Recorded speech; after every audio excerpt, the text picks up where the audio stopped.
Tahu kata gerasi? Oke, apa itu gerasi? Kalau kau jawab cepat, apa itu? Pengampunan dari siapa kepada siapa?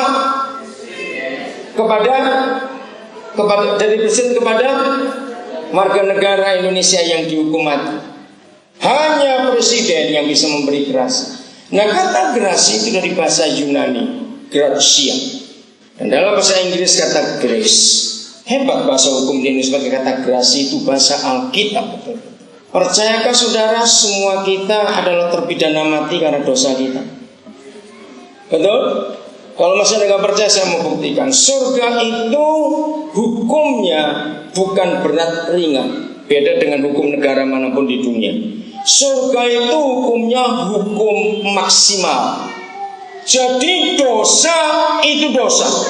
Kalau di dunia negara manapun, kesalahan itu dihitung, pelanggaran itu dihitung besar kecilnya, berencana atau tidak, dan macam-macam lagi. Seorang pembunuh sekalipun, kalau dia tidak merencanakan, tiba-tiba dengan refleksi membunuh, itu hukumannya beda dengan hukum kalau pembunuh itu melakukan berencana sebelumnya. Surga tidak begitu. Di dunia beda. Orang yang curi ayam dengan koruptor itu hukumannya beda. Tapi surga tidak. Di surga itu hukumnya tidak ada dosa kecil, tidak ada dosa besar. Catat ini baik-baik.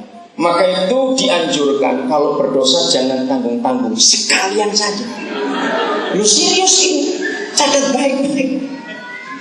Karena bagi surga mencuri 50.000 dengan korupsi 5 miliar itu sama-sama ke neraka. Catat itu baik. Maka itu kalau korupsi jangan tanggung-tanggung, rugi. Yang gede sekali. Berzina buat surga itu enggak hanya berhubungan seks dengan seseorang yang bukan istri atau suaminya. Hukum surga, saya kenal betul KUHS, bukan KUHP. Kalau KUHP saya tahu. KUHS itu kitab undang-undang hukum surga.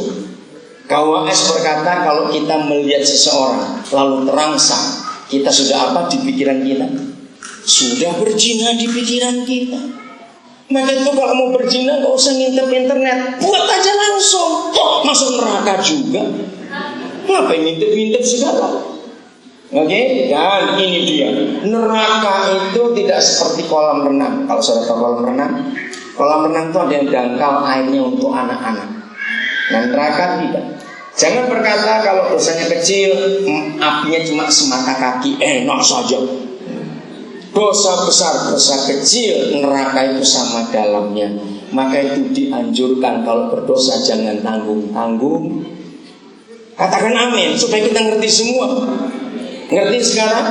Nah, itu sebabnya semua kita ini mendapat grasi dari surga. Katakan, kita dibebaskan dari hukuman mati karena dosa kita.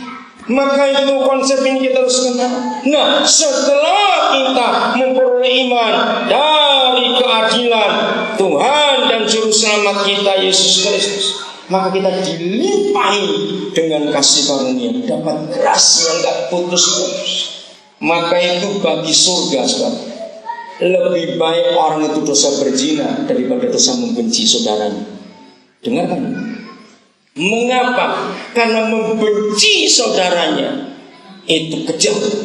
Karena kita sendiri sudah diampuni, bahkan dibebaskan dari dosa. Mengapa kita nggak bisa mengampuni orang lain? Maka itu hukum Yesus dan hukum kasih. Ampuni orang membenci kamu, betul? Mintakan berkat orang yang menganiaya kamu. Hebat sekali hukum ini. Tidak ada hukum seperti ini. Kalau yang lain balas. Yesus tidak begitu hukumnya. Maka itu kalau kita sebagai pengikut-pengikut Yesus, kalau kita kejam dan kita tidak mau mengampuni orang lain, jahat sekali. Kita sudah dilimpahi kasih karunia. Bagikan itu kepada orang lain di sekitar kita. Amin. Maka itu yang selama ini belum pernah praktek membagikan kasih karunia, berdoalah supaya ada orang yang menyakiti saudara mulai hari ini. Betul? Karena kalau kita tidak pernah disakiti orang, kalau kita tidak pernah dirugikan orang, kita nggak pernah difitnah orang, kita nggak bisa praktek firman itu. Damai sejahteranya pun dilimpahkan kepada kita. Wah, itu luar biasa. Kita memiliki damai sejahtera yang tidak habis-habis, ayo kita bagikan. Ayat 3. Karena kuasa ilahi telah menganugerahkan kepada kita berapa hal? Segala sesuatu yang bagaimana? Berguna untuk hidup yang saleh oleh pengenalan akan Dia. Saya suka tema dan tulisan di atas. Saya tanya Pak Gembala, bagus sekali. Saya mau ketemu ini orang yang buat ini. Karena huruf ini disebut huruf Jerman. Huruf Jerman itu huruf yang terindah di dunia. Dan ini huruf Jerman itu. Huruf Jerman itu setiap huruf pertama dalam setiap kata harus diukir seperti ini.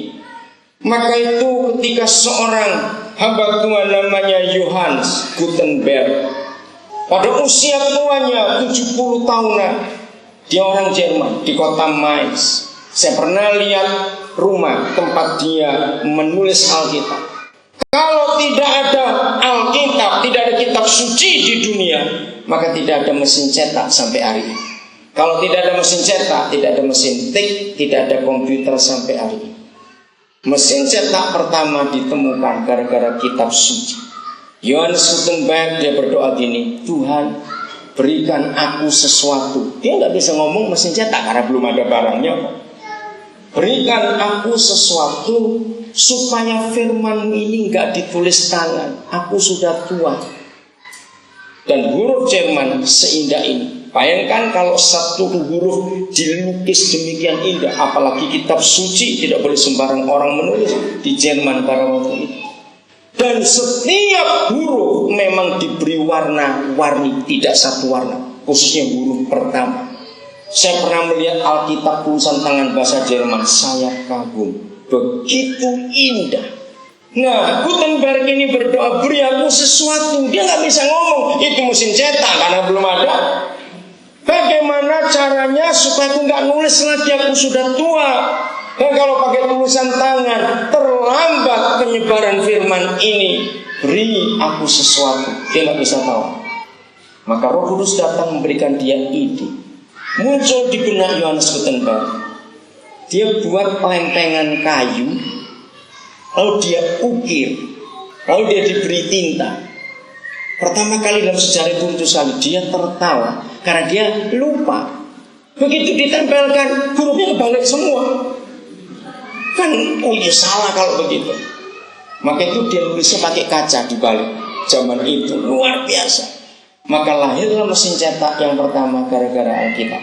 Maka itu betul Yohanes 1:3 berkata, segala sesuatu ada karena firman.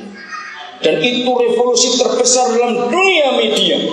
Kalau tidak ada mesin cetak, tidak ada komputer sampai hari ini. Dan itu gara-gara firman Tuhan. Dan itu bagus. Kenapa saya mau katakan ini, saudara?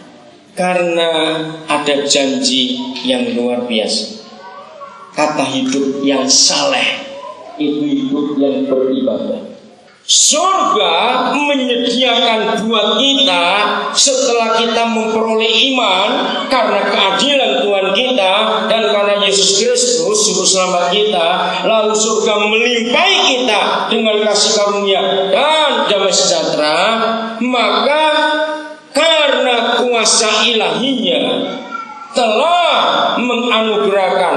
Apa bedanya menganugerahkan dan memberi? Anugerah itu gratis, kalau memberi itu ada pamrihnya. Jadi surga memberi kita gratis kepada kita segala sesuatu yang berguna untuk hidup yang saleh oleh pengenalan kita akan Dia yang telah memanggil kita oleh kuasanya yang mulia dan ajaib. Hebat sekali.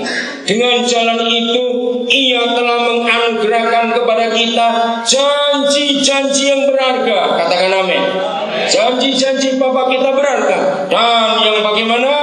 Sangat besar, supaya olehnya kamu boleh mengambil bagian dalam kodrat ilahi. Sayang waktunya, saya nggak bisa menguraikan satu persatu. Tapi garis bawah di Alkitab saudara dan saya boleh mengambil bagian dalam kodrat ilahi. Katakan amin ini. Apa itu kodrat ilahi?